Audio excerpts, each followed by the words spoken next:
Welcome to all in this video. आप सभी का आज के इस वीडियो में स्वागत है और आज का हमारा टॉपिक है पास्ट परफेक्ट टेंस। आज हम पास्ट परफेक्ट टेंस पढ़ेंगे। तो सबसे पहले हम देखते हैं इसकी पहचान क्या होती है। तो इसकी पहचान होती है इस वाक्य के अंत में या था, ये थी, ये थे, चुका था, चुकी थी, चुके थे आदि शब्द आते हैं। चाहे या था आए चाहे चुका था आए, दोनों का मतलब एक ही होता है। अब हम देखेंगे इसका स्ट्रक्चर। तो सिंपल में इसका स्ट्रक्चर है सब्जेक्ट प्लस हेड, वर्ब का थर्ड फॉर्म प्लस ऑब्जेक्ट। तो अब हम देखेंगे पहला एग्जाम्पल। हमारा पहला एग्जाम्पल है you had become a collector. तुम एक कलेक्टर बन चुके थे, या आप कह सकते हैं तुम कलेक्टर बन चुके थे। दूसरा sentence he had passed in the examination.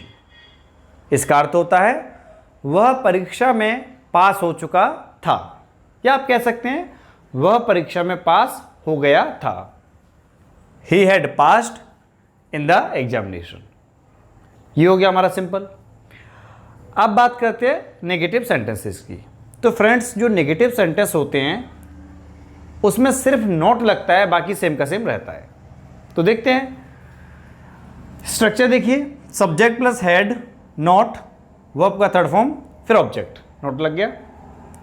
Example देख लीजिए। एग्जाम्पल देखते हैं we had not gone to Mumbai. हम मुंबई नहीं गए थे। ये हो गया हमारा सेंटेंस। अब देखते हैं दूसरा example I had not got up in the morning. इसका अर्थ होता है मैं सुबह नहीं उठा था। तो ये हो गया हमारा नेगेटिव सेंटेंस। इसके बाद आता है इंट्रोगेटिव फर्स्ट टाइप और उसके बाद इंट्रोगेटिव सेकंड टाइप। तो फर्स्ट टाइप देखते हैं। फर्स्ट टाइप का जो स्ट्रक्चर है उसमें होता क्या है कि जो हमारी सहायक क्रिया है, मतलब जो हेल्पिंग वर्ब है, वो स्टार्टिंग में आ जाती है। तो देखिए यहां पर हेड था, ये पहले कर दीजिए, यहां पर हेड है, ये पहले कर दीजिए। तो अब हम देखते हैं इंट्रोगेटिव का स्ट्रक्चर।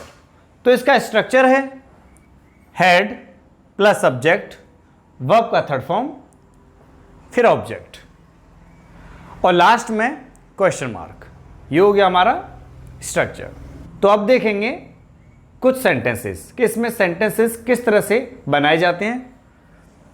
पहला हमारा सेंटेंस है had India won the match, और इसका हिंदी अर्थ होता है क्या भारत मैच जीत चुका था। ये इसका हिंदी अर्थ रहेगा। यहां पर मैं आपको ये बताना चाहूंगा कि इंट्रोगेटिव में स्टार्टिंग में क्या आ जाता है। जैसे यहां पर स्टार्टिंग में आ गया क्या, तो क्या के लिए इंट्रोगेटिव फर्स्ट टाइप में व्हाट का यूज नहीं करते, ये आपको मुझे बताना है। जैसे यहां मैंने हेड जो हेल्पिंग वर्ब है वो स्टार्टिंग में लगा दिया, तो इसका ऑटोमेटिकली अर्थ हो गया क्या। अब दूसरा सेंटेंस देखिए had you jumped into the river. Hindi अर्थ क्या तुम नदी में कूद चुके थे। तो ये इसका अर्थ हो गया। इन दोनों सेंटेंस में देखिए क्या आ गया स्टार्टिंग में, लेकिन इसके लिए हमने वॉट का यूज नहीं किया, ना तो यहां पर हमने वॉट लगाया और ना ही यहां पर वॉट लगाया। सिर्फ आपकी जो सहायक क्रिया है वो सामने आ जाएगी। इसका ऑटोमेटिकली जो अर्थ है वो क्या हो जाता है। उम्मीद है आपको समझ में आ गया होगा। अब हम पढ़ेंगे इंट्रोगेटिव सेकंड टाइप। तो इंट्रोगेटिव सेकंड टाइप होता क्या है कि इसमें जो क्वेश्चन वर्ड होते हैं, मतलब जो WH वर्ड्स होते हैं, वो पहले आ जाते हैं। उसे हम बोलते हैं क्वेश्चन वर्ड्स। देखते हैं QW मतलब question word plus head, subject, verb का थर्ड फॉर्म प्लस ऑब्जेक्ट। ये हमारा स्ट्रक्चर हो गया। अब हम देखेंगे कुछ एग्जाम्पल जिसके माध्यम से आपको अच्छी तरह से समझ में आ जाएंगे सेंटेंसेस। तो पहला एग्जाम्पल है When had India won the match। Win का थर्ड फॉर्म होता है won, WON। इसका हिंदी में अर्थ होता है भारत मैच कब जीता था, मतलब भारत मैच कब जीत चुका था। ये इसका हिंदी अर्थ है। जीता था, यहाँ पे ताता तीती वाला सेंटेंस नहीं है ये। यहाँ इसका अर्थ है कि भारत मैच कब जीत चुका था, ये इसका अर्थ है। अब हम देखेंगे दूसरा sentence Why had you bathed in the river। इसका अर्थ होता है तुम नदी में क्यों नहा चुके थे। ये इसका हिंदी में अर्थ हो गया। यहाँ पर मैं आपको फिर समझाना चाहूँगा जिससे आपको कोई भी कन्फ्यूजन ना हो। हिंदी में जो क्वेश्चन वर्ड्स होते हैं वो सेंटेंस के बीच में आते हैं, क्या, क्यों, कब, कहाँ, कुछ भी, और उनको हम इंग्लिश में स्टार्टिंग में लेंगे। क्यों को हमने स्टार्टिंग में लिया, स्ट्रक्चर को आप फॉलो करें। उसके बाद देखो हेड लगाया, फिर सब्जेक्ट लगाया, फिर थर्ड फॉर्म लगाया और बचा कुचा सेंटेंस हमने लिख दिया। इस तरह से हम सेंटेंस को बनाते हैं। उम्मीद है आपको समझ में आ गया होगा। तुम नदी में क्यों नहा चुके थे, तो why had you bathed in the river. तुम नदी में क्यों नहा चुके थे। यहाँ हमने पास्ट परफेक्ट के नॉर्मल सेंटेंसेस सभी हमने देख लिए हैं। मैक्सिमम सेंटेंसेस इसी तरह से बनाए जाते हैं। अब मैं यहाँ पर कुछ खास सेंटेंसेस आपको बताना चाहूँगा जो बनाने में थोड़े से कठिन होते हैं और परीक्षाओं में, एग्जामिनेशंस में बहुत पूछे जाते हैं। तो पहला सेंटेंस है जो हमारे स्पेशल सेंटेंसेस हैं, जो खास सेंटेंस हैं, उसमें पुलिस के आने से पहले चोर भाग चुका था। इस तरह का कोई सेंटेंस पूछे आपसे। खाना खाने के बाद वह दफ्तर चला गया, कोई इस तरह का सेंटेंस पूछे।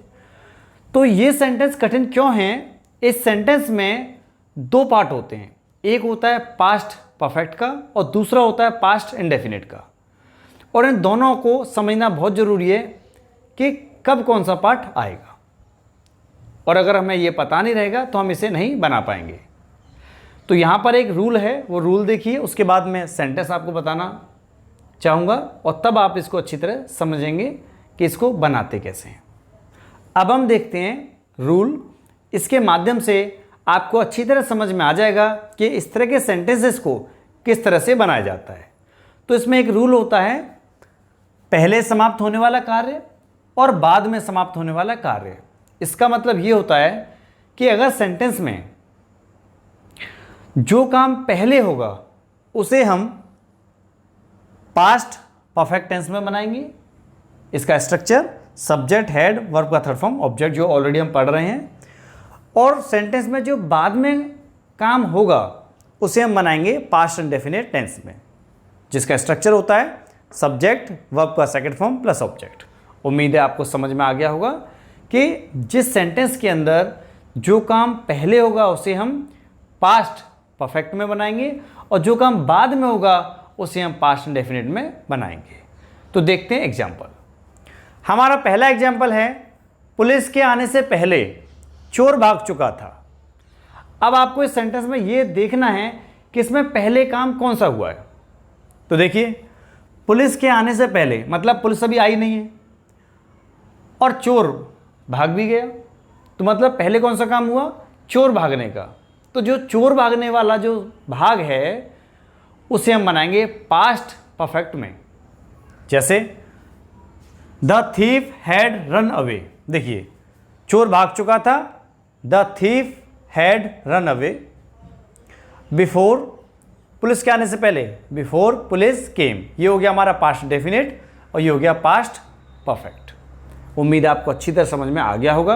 अब देखते हैं दूसरा सेंटेंस, खाना खाने के बाद वह दफ्तर चला गया। तो इस सेंटेंस में आप देखिए कि पहले कौन सा काम हो रहा है और बाद में कौन सा हो रहा है। तो खाना खाने के बाद वह दफ्तर गया, मतलब पहले उसने खाना खाया है और बाद में वो दफ्तर गया है। इसका अर्थ ये हुआ कि इसमें जो खाना खाने वाला जो पार्ट है इसे हम मानेंगे पास्ट परफेक्ट में, और वह दफ्तर चला गया, दफ्तर जाने वाला जो पार्ट है इसे हम बनाएंगे पास्ट इंडेफिनिट टेंस में। तो देखते हैं sentence, he went to office. देखिए, वह दफ्तर चला गया, ये आगे वाला जो भाग है वह दफ्तर चला गया, इसको हमने बनाया ही वेंट टू ऑफिस, वह दफ्तर चला गया। After he had eaten the food, खाना खाने के बाद।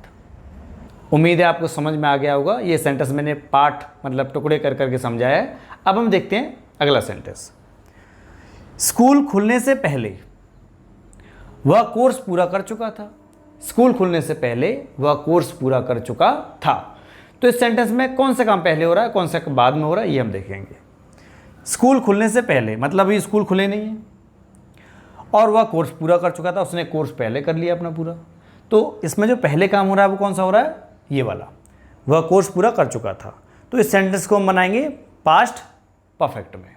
देखिए, he had completed his course, वह अपना कोर्स खत्म कर चुका था।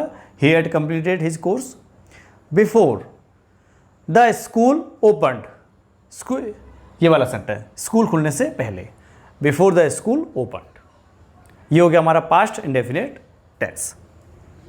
उम्मीद है आपको अच्छी तरह समझ में आ गया होगा कि जो काम पहले होगा ऐसे सेंटेंसेस में उसे हम बनाएंगे पास्ट परफेक्ट में, और जो बाद में होता है उसे हम बनाते हैं पास्ट इंडेफिनिट में। ये आपको इस सेंटेंसेस में ध्यान रखना है। उम्मीद है आज का टॉपिक आपको अच्छी तरह समझ में आ गया होगा। अगर आपको कोई भी डाउट होता है तो आप मुझे कमेंट बॉक्स में लिखकर सेंड कर सकते हैं।